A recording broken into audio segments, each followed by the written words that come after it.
Salam, əziz, dəyərli, çox hörmətli insanlar, çox hörmətli izləyicilər. Xoş gördüm sizləri təkrardan. Dərsimizin adı ruh və insan idi.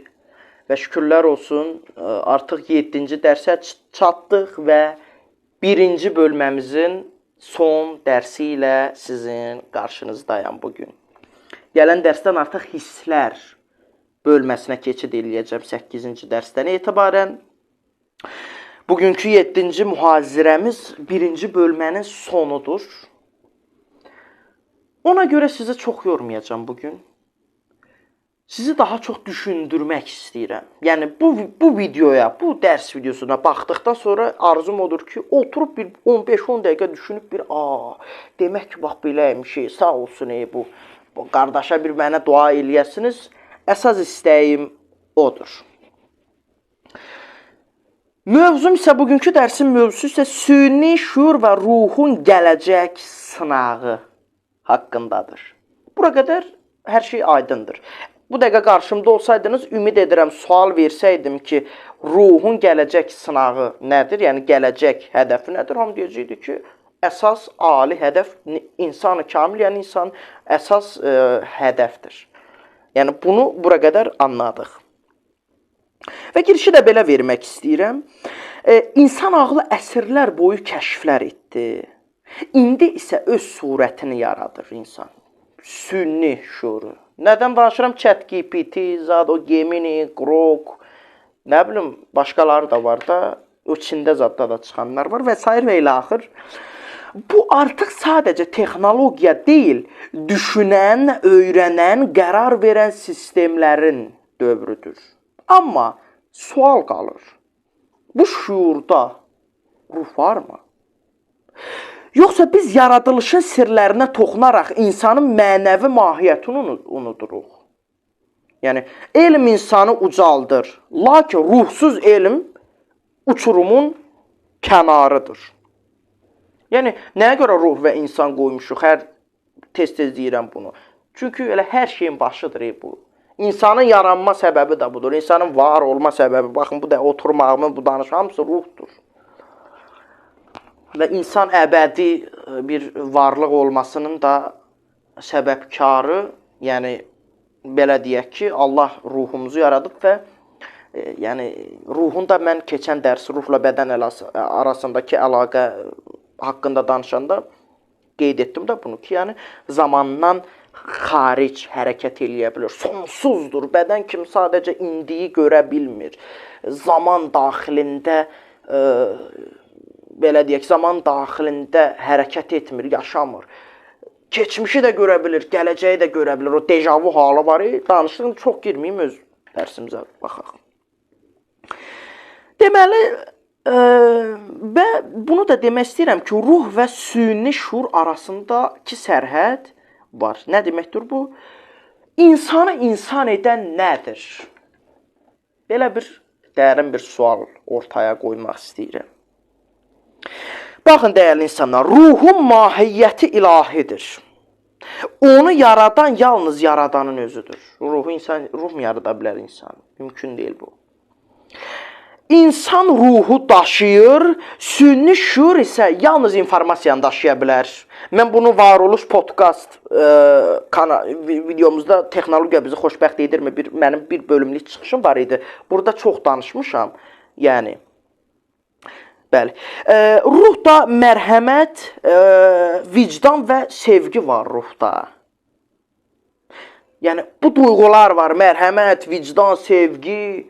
Bu gözəl ilahi duyğular, bu gözəl duyğular var. Bunlar kodlaşdırıla bilməz. Sünni şuurda bu ola bilməz.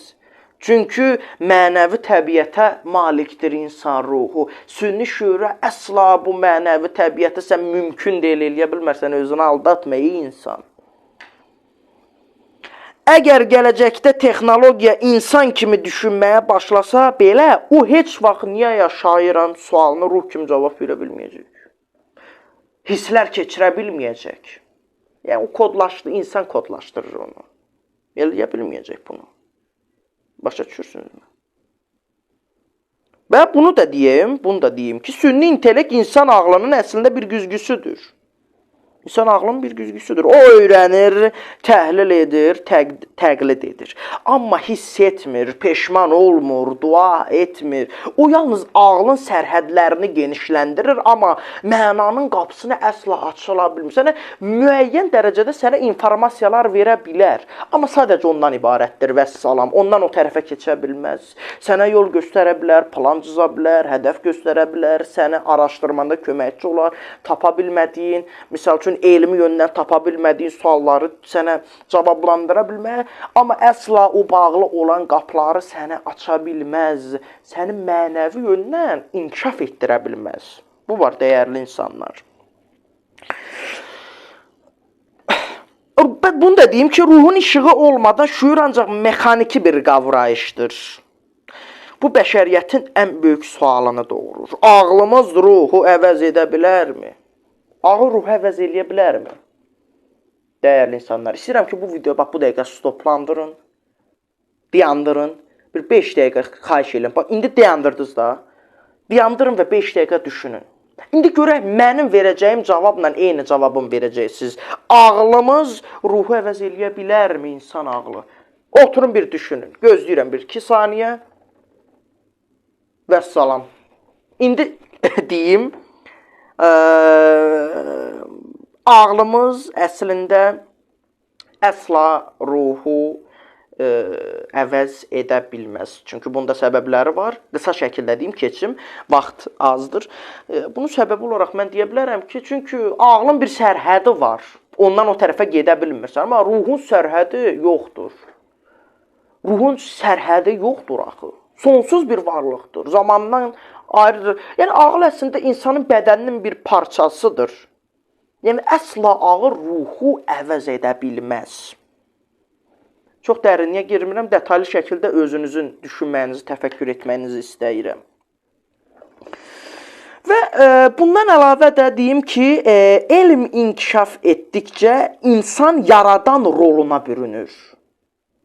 Özünü sanki, əstağfurullah, yaradan roluna bürüşür. Bu, bəşər tarixində yeni bir imtihandır. İnsan öz yaratdığını Allaha çevirmək təhlükəsi ilə üz-üzədir. Yəni, əstağfurullah, Allah kimi özünü yaradan. Çünki çox insan yaradırlar, azca qala robotlar, robotexnika, sünni intellekt, texnologiya və s. bu. Və əgər sünni şuura ruhi dəyərlər verilməzsə, o ağlın deyil, təkəbbürün məhsulu olacaq, dəyərli insanlar. Gələcək bəşəriyyətin sınağı budur. Texnologiyaya itaət edən insan mı qalacaq, yoxsa onu hikmətlə idarə edən ruh mu qalacaq? Bu da düşünüləsi bir şeydir. Gələcək dərslər, yəni bu 3-cü bölməmiz, 2-ci bölməmiz daha çox, o da önəmlidir, heç nə demirəm, hisslər, amma 3-cü bölməmizdən etibarən əslində biz addım atmağa, belə deyək, üzr istəyirəm, qısa şəkildə deyim, 1-ci bölməmizdə biz addım atmağı yolu tanıyırdıq, addım atmağa artıq yavaş-yavaş başlayırdıq. Artıq 3-cü və 3-cü bölməmizdən etibarən biz nəinki addım atmaq, artıq yeriməyə, hərəkət etməyə, artıq əməlli başlı qəşəng bir yeriməyə başlayacaq bu yolda. Yəni, bu dərslərin 29 dərsin sonunda da biz ümid edirəm həyatımızda böyük dəyişiklik olacaq və doğru yolda bir nəticə alacaq. Və elm və ruhun vəhdətini də deyim. Yəni, burada belə bir şey də var. Tamamilə biz texnologiyayı da pisləyib, belə deyək ki, bu da olmamalıdır. Həmişə mən bunu qeyd edirəm. Yəni, bunları doğru istifadə edib, paralel şəkildə istifadədir ən mühümü. Elm ruha, ruh elmə möhtacdır. Elm vasitədir, ruh məqsəddir. Yəni, biri yolu göstərir, digəri mənanı göstərir. Elm yolu göstərir, digər də mənanı göstərir. Əgər elm ruhun işığında inkişaf etsə, o yaradılışın sirrini açar, ruhun inkişafında. O Mevlana da deyir ki, məsəl üçün, eşqdən bəhs edir də, yəni eşq deyir, sonsuz bir şeydirsə, o zaman sonsuz bir varlığa aşiq olmalıdır. O da Allahdır. Və insan Allaha və Allaha olan, yaradana olan eşqi artıq bağlı qapılar. Artıq mən də görürsüz danışa bilmirəm dəyərli insan. Mən də istər-istəməz adam belə sakitcə durub düşünmək istəyir valla doğrudan da. İnsan artıq görünməyən qapılar onun üzünə açılar. Yəni bilinməyənlər bilinər. Mevlana deyir ki, çox şey deyəmir. Deyir ki, insanın gözündəki pərdə açılsa, başını göyə qaldırıb, yəni o görünməyən, bilinməyən, o bağlı olan, o digər aləmlər görsə, başını səcdədən qaldırmaz, əmin olun. Çox peşman olardı. Mən deyir, onu görürəm, amma deyə bilmirəm. Elə bir şey var da, yəni. Bunları bilməliyik, düşünməliyik. Əgər əks halda olsa, texnologiya insanı idarə edə, ruh isə sükuta qərq olar. Başa düşürsünüz? İnsanlığın gələcəyi bu vəhdətin qorunmasındadır. Ağıl idarə etməli, ruh isə istiqamət verməlidir. İstiqamət bu olmalıdır. İstiqamət verən, belə deyək. Gəldim yekun nəticəyə, sona gəldim, çatdım.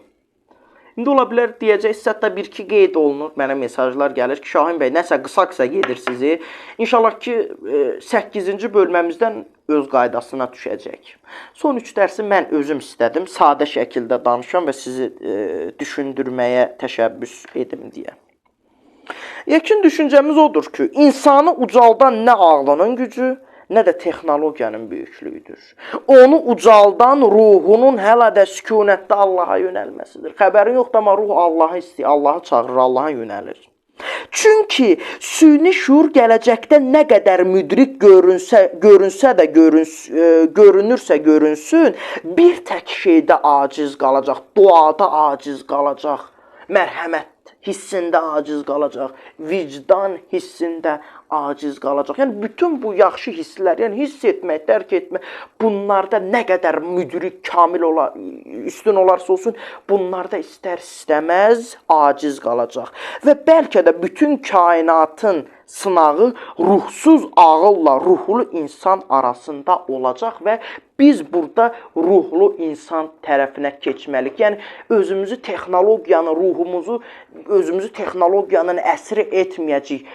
Texnologiyayı doğru şəkildə istifadə edib öz kamala çatmağımız üçün istifadə etməliyik və hər zaman da öz ali hədəfimiz uğrunda çalışmalıyıq və çünki insanda dediyim kimi mövcudatlar içində ən üstünüdür və insan da boşu-boşuna yaradılmamışdır. Çünki bu qədər ucalıqda bir şey boş-boşuna yaradılmaz. Bir hədəf var. Bir hədəf çərçivəsində yaşamalıdır. Və Allahın buyurduğu ilahə yolda qədəmlərini qoymalıdır, addımlamalıdır. Başa düşürsünüzmü?